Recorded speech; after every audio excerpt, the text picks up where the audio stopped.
At the Giants, you got the Seahawks. Seahawks favored by 3, the over under 44.5. What are your thoughts on this one? I'm taking the Giants. I just they've been playing well enough. Their defense has been solid.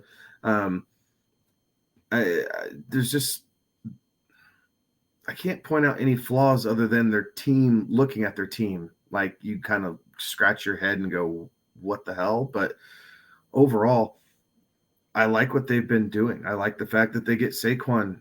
They understand where he's at. Wan'Dale Robinson has started to emerge into more of what I thought he would be, but I think a lot of that's by the fact that you don't have anybody else.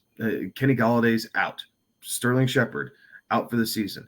Darius Slayton, big freaking deal. You traded away Kadarius Toney. Like, you don't have any options. Like, you have Saquon Barkley and Wan'Dale Robinson. Bellinger out, right? Ankle, I believe. He had an eye socket. Eye socket. He fractured a bone in his his orbital bone, I think, in his eye socket. Oh, okay.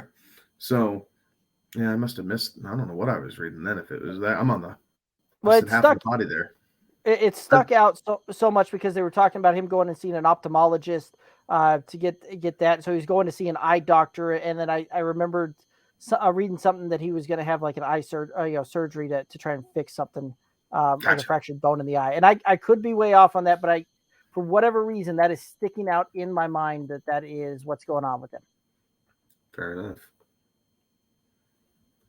So anyway, sorry to kind of spoil the injury party there, but I'm right there with you, right? I do think that the Giants find a way to win, right? Like, this team has been kind of perpetually disrespected a little bit there, and which tough pill to swallow, right? Because I was one of the folks coming in the season thought the Giants would be absolutely awful this year, and we would get kind of more of the same.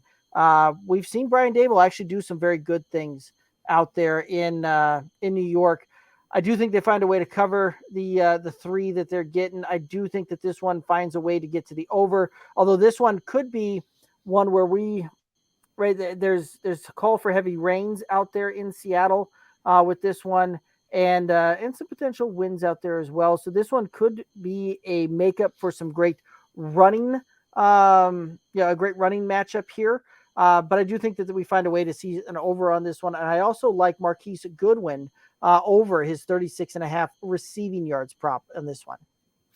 Ooh, very good. I like the Saquon over 28.5 receiving yards. I'm actually kind of surprised that it's this low. I think he passes that in the first half.